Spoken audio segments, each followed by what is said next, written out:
Bonjour à tous, j'espère que vous allez excellemment bien. Aujourd'hui, on se retrouve pour faire le débrief de Samoa-Chili, match qui a eu lieu, c'était dimanche, je ne sais plus, ce Samoa-Chili, c'était samedi, non c'était samedi, dans l'après-midi qu'a eu lieu ce Samoa-Chili. On va revenir un petit peu sur tout ce qui s'est passé dans cette rencontre, les joueurs du match bien entendu comme d'habitude, et on va voir que les Samoans ont quand même dominé ces valeureux Chiliens. N'hésitez pas à vous abonner à la chaîne, à réagir dans les commentaires, à mettre un pouce bleu, à partager la vidéo sur les réseaux sociaux, notamment auprès de vos proches. Si on sait que ça peut les intéresser, dans les commentaires, n'hésitez pas à me dire qui vous a plu, qui vous a déçu.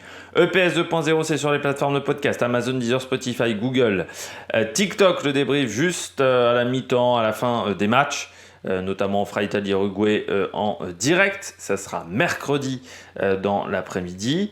Et puis si vous avez les moyens et que vous voulez soutenir mon travail, vous pouvez faire un super thanks. On commence tout de suite avec ce Samoa-Chili.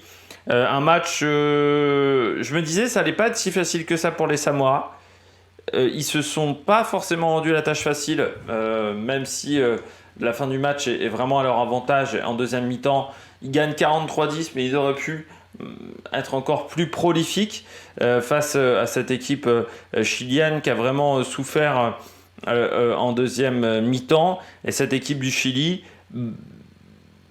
ça a été compliqué. Je pense que l'enchaînement des matchs, le fait d'avoir joué à 13h face au Japon, ça n'a pas aidé à la récupération. Et là, on a vu que c'était compliqué pour les Chiliens au niveau physique. Et puis, bon, ils prennent des essais au mauvais moment. Ils prennent un essai juste avant la fin de la première mi-temps, un essai au tout début de la deuxième mi-temps. Et ça, c'est très dur à gérer ensuite pour les joueurs. Et ça coûte très cher aux Chiliens avec 19-10 à la mi-temps. Alors que s'ils ne se prennent pas cet essai, vraiment ils peuvent être au contact et mettre en doute cette équipe des Samoa qui n'était pas parfaite dans le jeu, mais qui, face à une équipe chilienne qui a eu beaucoup de défauts sur cette rencontre, a réussi à faire la différence. On commence tout de suite du côté des Samoa. Ce que j'ai aimé, ce que j'ai pas aimé du côté de ces Samoa. Ce que j'ai aimé, c'est la puissance de ces Samoans. C'est un peu comme du côté des Tongiens. C'est une équipe qui est très puissante, mais là, on a senti que la puissance était mieux gérée collectivement. C'est vrai que ces équipes du Pacifique, parfois au niveau collectif, c'était pas ça. Et là, j'ai senti que collectivement, du côté de ces Samoans, on était vraiment très bon. C'est vrai que c'est une équipe où on a souvent eu des beaux bébés du côté des Samoa. Mais parfois c'était un peu compliqué déjà parce que tes premières lignes ne bougeaient pas beaucoup. Parce que c'est l'époque.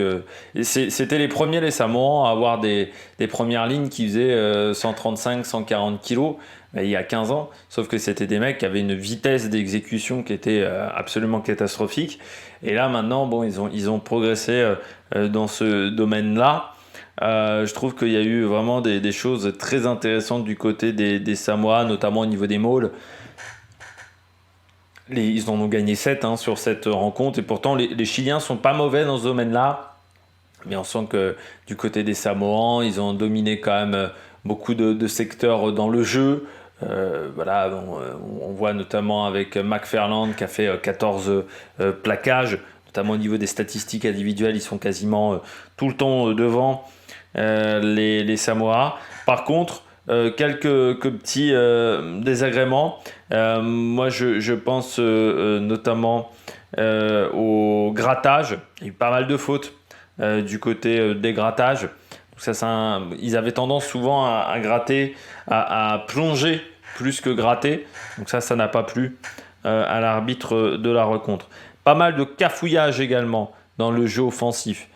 Ça manquait un peu de cadre du côté du jeu samoan, du côté du jeu offensif. C'est-à-dire qu'à des moments, on ne savait pas trop où ça voulait aller.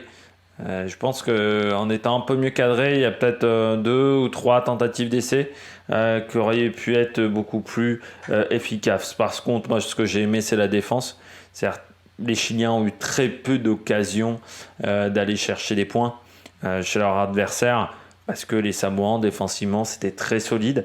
Ça essaye pas de fermer les ailes, c'est plutôt une défense à plat. Alors c'est diablement efficace parce que ils reculent pas à l'impact, les Samoans. Les Chiliens, ils ont tenté, mais ils se sont pris des gros caramels dans cette rencontre. Donc la puissance, j'en ai déjà parlé. Aussi un peu, alors, en plus du cafouillage, c'est vrai qu'on avait le sentiment parfois qu'ils se précipitaient, les Samoa. Ils ont manqué un peu de patience, ils voulaient aller à l'essai trop vite, ce qui leur a parfois fait commettre des erreurs. Il faut parfois savoir construire pour marquer des essais, passer 3, 4 temps de jeu à consommer des joueurs adverses dans les rucks pour ensuite trouver des décalages au large. Et là, je trouve que du côté des Samoans, parfois on se précipitait, on voulait aller trop vite à l'essai, et ce qui fait qu'on n'avançait pas énormément dans ce genre de cas. Et puis ce que j'ai aimé, c'est le sérieux de cette équipe samoane. On avait, on va dire, un plan de jeu au niveau défensif, et on l'a gardé jusqu'au bout, et on n'a pas fait d'erreur sur la fin. Pas trop de fautes non plus du côté des Samoans. 9 pénalités seulement encaissées, alors que c'était une équipe là aussi par le passé qui était capable parfois de faire des matchs à 25, 26 fautes, à se prendre 3 cartons jaunes et des cartons rouges. Là, c'est vrai que ça a été... alors, il y a eu des cartons jaunes, mais c'est une équipe qui a quand même été un peu mieux au niveau des pénalités encaissées, même s'il y a toujours ce problème d'excès d'engagement du côté des Samoans. C'est une équipe qui a tendance un petit peu à parfois décapiter ses adversaires. C'est une équipe qui est virile, et parfois un peu trop virile dans ses contacts. Donc c'est quelque chose où il faut faire attention sur cet excès d'engagement de la part des Samoans, parce que à la vidéo, dans le rugby moderne, ça passe plus, et avec des contacts tect qui sont vraiment très durement sanctionnés aujourd'hui, et c'est tout à fait normal. Et bien du côté des Samoans, on ne peut plus jouer comme on jouait il y a 10 ans, et déjà il y a 10 ans, c'était encore des équipes qui étaient énormément sanctionnées. Je passe au Chili. Ce que j'ai aimé du côté du Chili, c'est ce jeu offensif qu'ils veulent pratiquer. Ils veulent vraiment tout le temps avancer avec le ballon, trouver des intervalles. C'est vraiment leur but, leur quête à chaque fois dans le jeu offensif. Et c'est des joueurs, dès qu'ils trouvent des intervalles, c'est vraiment des joueurs qui deviennent extrêmement dangereux, parce que ce sont des joueurs qui sont très rapides, très efficaces, avec beaucoup de vitesse, qui sont très vifs sur les appuis, donc ça devient très difficile à gérer, et c'est vrai que ce jeu offensif chilien, je le trouve très intéressant. J'en avais déjà parlé lors du match face au Japon. Dommage, comme je disais, encore une fois, les essais qui arrivent pas au bon moment.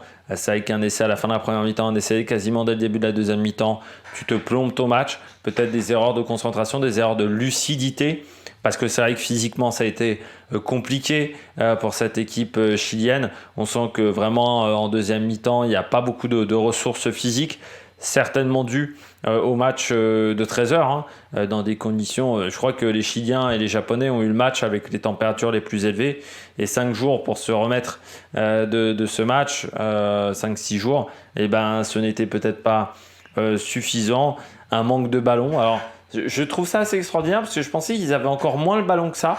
On est à 51 sur l'ensemble du match de possession pour les Samoans, et en première mi-temps les Chiliens ont 51, mais en fin de match je trouve que vraiment c'est un manque de possession de balles. Il y a des séquences où ils ne touchent pas le ballon à cause du déficit de puissance physique qui ne leur permet pas de gratter des ballons, ce qui fait qu'ils encaissent énormément sur les contacts, et parfois ils perdent 4-5 mètres sur certains contacts.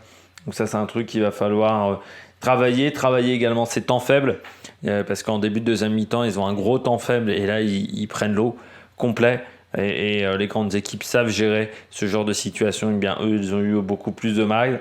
Et puis, un déficit de jeu au pied. Alors, je pense qu'en plus, ils ont les joueurs pour être performants dans le jeu au pied, mais c'est le cadre de jeu du côté des Chiliens qui ne prévoit pas ça, parce que c'est vrai que je trouve qu'ils ont très peu fait de jeu de pression, alors que je ne suis pas sûr que les arrières samoans n'auraient pas eu des problèmes à récupérer certains ballons, surtout qu'on jouait tôt dans l'après-midi, donc on pouvait se faire encore éblouir par le soleil, donc c'est dommage que du côté des Samoans, du côté des Chiliens, pardon, n'ait pas tenté un peu plus de jouer avec le ballon et puis pas mal voilà, de fautes sur les racks. Mais ça, c'est le souci de cette équipe chilienne, d'avoir un manque de puissance. Aussi des sorties de balles qui étaient extrêmement lentes parce qu'ils étaient énormément chahutés par les Chiliens, par les Samoans, pardon. Là encore, du côté des Chiliens, ce manque de puissance qu'on avait déjà vu face au Japon et qui les a mis en difficulté. On regarde tout de suite les joueurs du match du côté des Samoa. J'ai mis Leali Ifano parce que le jeu au pied, efficace. C'était pas arrivé depuis très longtemps dans cette formation des Samoa, des Salomon, ça n'a rien à voir. Et puis en joueur flop, j'ai mis du côté des Samoans Alala Toa, parce que je trouve que dans la mêlée, c'est peut-être encore un secteur où ils ont du mal. C'est-à-dire dans les mauls, ça fonctionne bien, mais dans la mêlée, je trouve que c'est pas encore suffisamment bon. Voilà, ils sont à 77% de réussite sur la mêlée et surtout l'équipe adverse a fait 5 sur 6 à la mêlée, donc là aussi ils ont du mal à contrer la puissance adverse alors que normalement ils ont les joueurs pour. Du côté du Chili, j'ai mis Garafulik. C'est un joueur qui m'impressionne sur cette compétition pour le moment avec des appuis très efficaces. C'est un joueur qui est très performant pour trouver encore une fois ses intervalles et profiter des intervalles. Et puis je termine avec le joueur pour moi flop de cette rencontre. Alors déjà j'ai mal écrit son nom, je le sais direct. J'ai oublié qui j'ai mis en flop.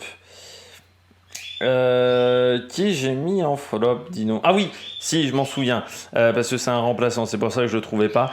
Inostroza, pourquoi Inostroza? Parce que carton jaune au bout d'1 minute 30.